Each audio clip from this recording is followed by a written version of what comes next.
on a scale of 1 to 5, how worried should we be about the economy right now? 10. I'm just going to ask you straight up. Is it okay for people not to pay their taxes in this season of uncertainty? Tariffs are on the rise, and so are the prices of just about everything. And the stock market, don't even get me started.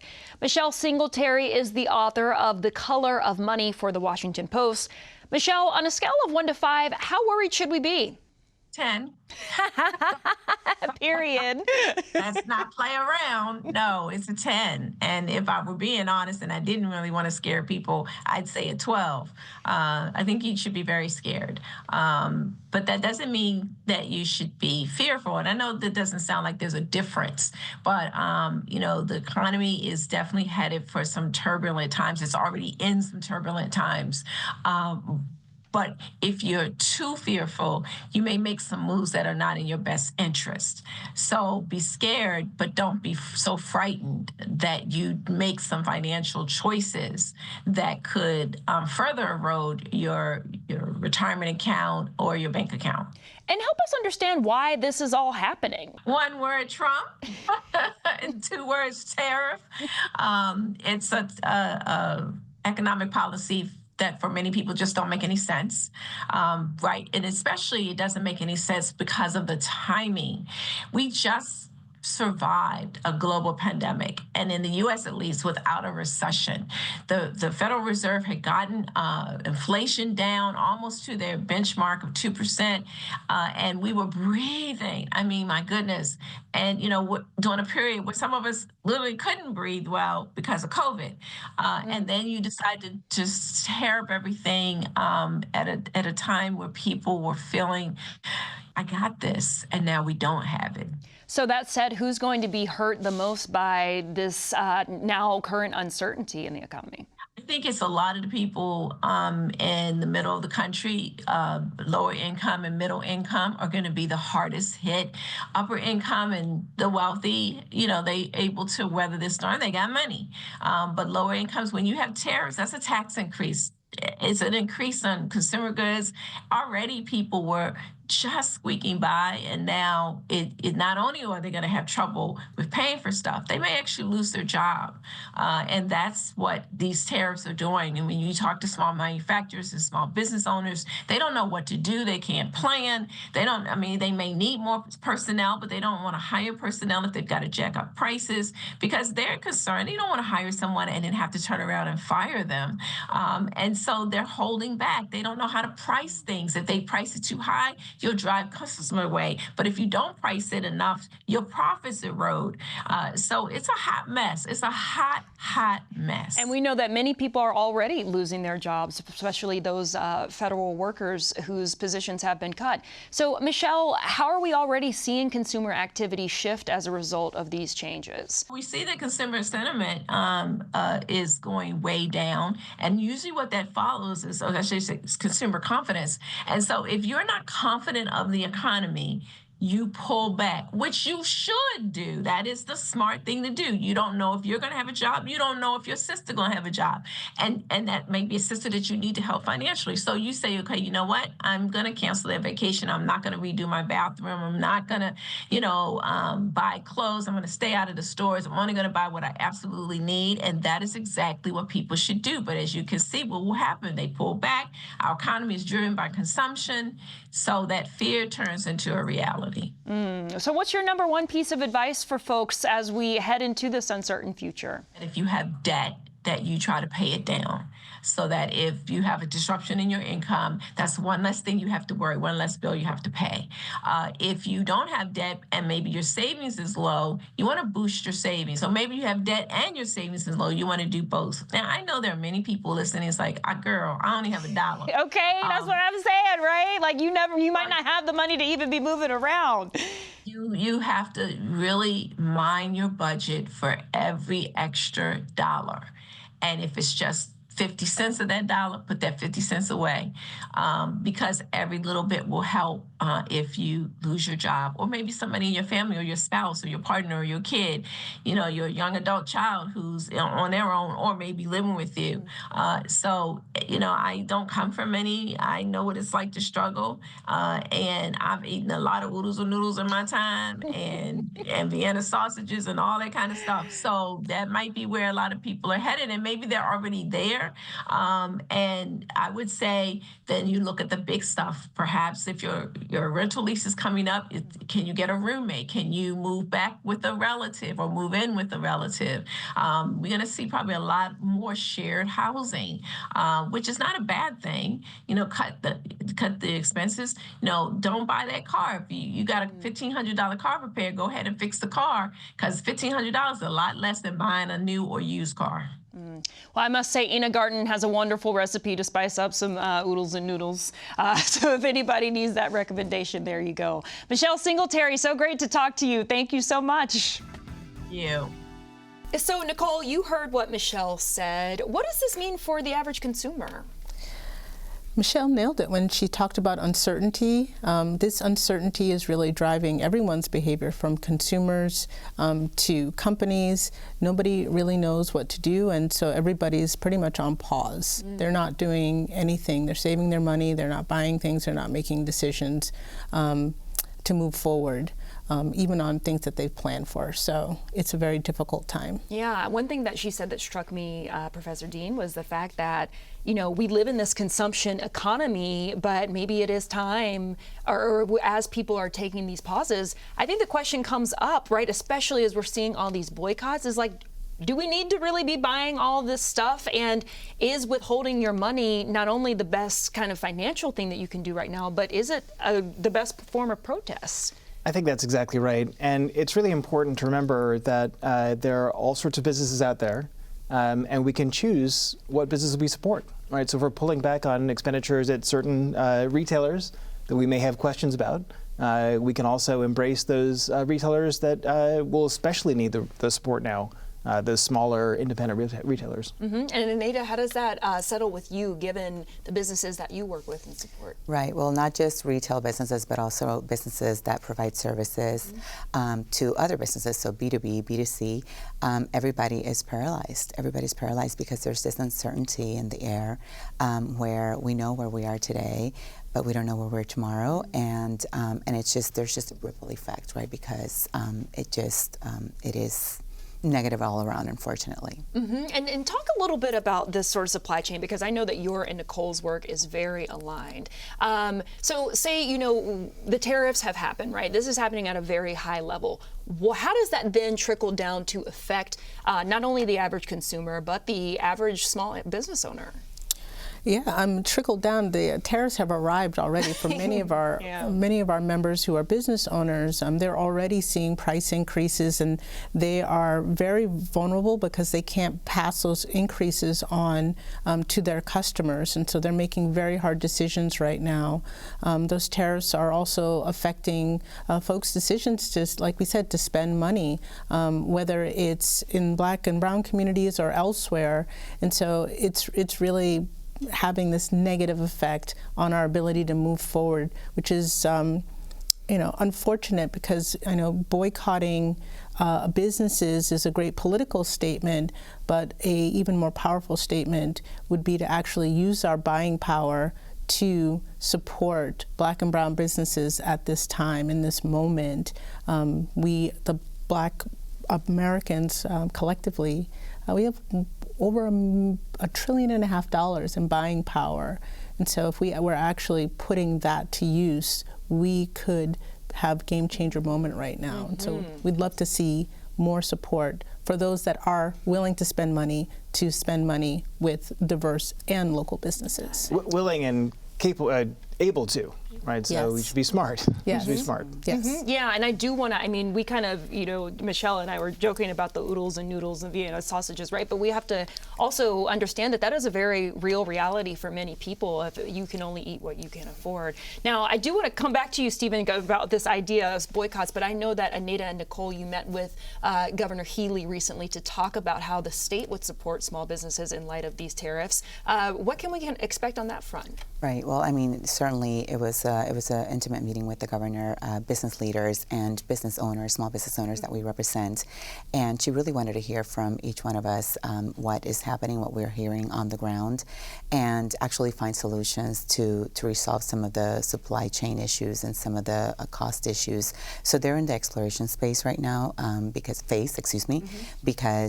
they're gathering data from all of us so that they can better support our business organizations. What are some things you'd like to see? I mean, I'd love to see more collaboration, like Nicole stated. I mean, it's not just we're looking for ways for us to work together, but also support each other, right? Because we have a great opportunity here. We have a relatively strong economy compared to other parts of the nation, right? And so, how do we leverage those resources that we have and the access to opportunities that we have to make sure that it's an equitable consumption, right? And so that we are looking at the most vulnerable businesses and looking at where the costs have risen so that we can connect the dots among the folks at the table and maybe other people who are not at the table that we need to bring to the table so that we can support everybody equitably. So, Professor Dean, I mentioned that there are other forms of economic protests that people are considering. One of them, in light of it being tax season, is people not paying their taxes, and the IRS has actually reported expecting about a $500 billion loss in revenue as a result of this. This is also coming as the IRS is facing its own workforce shortage as a result of policies from the Trump administration. So I'm just going to ask you straight up, is it okay for people not to pay their taxes in this season of uncertainty? So I'm going to try to give you a straight answer. The answer is no. It is not okay. What will happen if they don't pay their taxes? Well, so bad things will happen. But the more complicated answer is that most people have already paid their taxes. Right, so most people, if you work at a job with a wage, your taxes have already been paid. In fact, you've already overpaid your taxes. So most people, when they file, they're excited to get a refund. And they get a refund, that's great. Of course, I'm really annoying, and whenever somebody says they get a refund, I say, oh, you should be very sad, because that just means you made an interest-free loan to the government. So the bottom line is, most people have already paid their taxes, and so they're filing for a refund. So if you want to delay filing, that is not a terrible thing to do. It's not really going to make anybody unhappy, though. I'm not sure how it sort of advances. And by delayed filing, do you mean like filing an extension or whatever makes you feel like you're making a statement? You can file it, send it on in time, and if you're mailing it, you could add a letter. I know some people are doing that, sort of a letter explaining what's going on. I personally like that approach, but. If you've already paid your taxes, as almost everybody has, there's really no way to claw that back without filing. And if you do something extreme, filing in a way that there's a long history of tax protesters who will claim lots of exemptions, although we don't have those today. But there are ways to file to get extra taxes back. But I would definitely not suggest doing that. That is a recipe for disaster. Now, you recently testified before the House Ways and Means Committee about the impact of racism on tax policy. And it's important to know that Black people are audited, are 3 to 4 times more likely to be audited by the IRS. What should we as a people be taking away from that? I mean, we know the whole America was founded on taxation without representation, right? But at a time when the federal government is cutting so many critical resources, how do we in good faith, and knowing that racism has been a part of this system, how do we in good faith continue to do our due diligence? It's a great question. And the problem, and this has already come up in a conversation, those who are most likely to be affected are the most vulnerable. Right, so a lot of the people who are audited are those who claim the Earned Income Tax Credit, for example, which is an incredibly important source of support for those who are working for a low wage, and they're being audited at a really, I would say, excessive rate. And at a time when the IRS has fewer resources, they're more likely to engage in that kind of correspondence audits where they don't need to have actual humans doing anything, and they're more likely to target the people who are most vulnerable. So I would say it's more important than ever to make sure that you're doing what you're required to do, because even if they don't have the resources to go after millionaires and billionaires anymore, it's easy to go after people who aren't filing their taxes, who maybe are gig workers, but all their incomes are reported, but it's not withheld.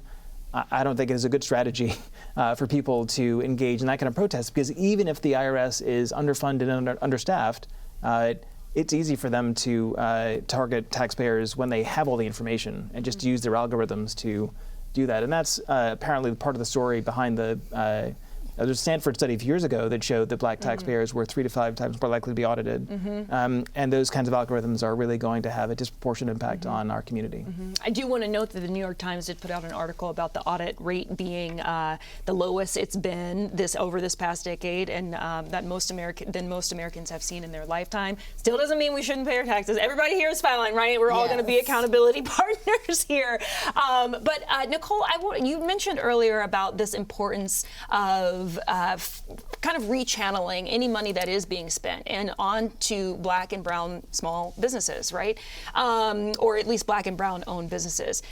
We know that there are an array of businesses that sell all kinds of different things. But one thing that we did hear from Michelle is really being mindful of exactly what you're buying. So I'm thinking about maybe the small business owner who is selling cosmetics, who may be selling jewelry, clothing, right? Things that could easily not be seen as necessities in this moment. How are they going to be impacted? How should people be thinking about that?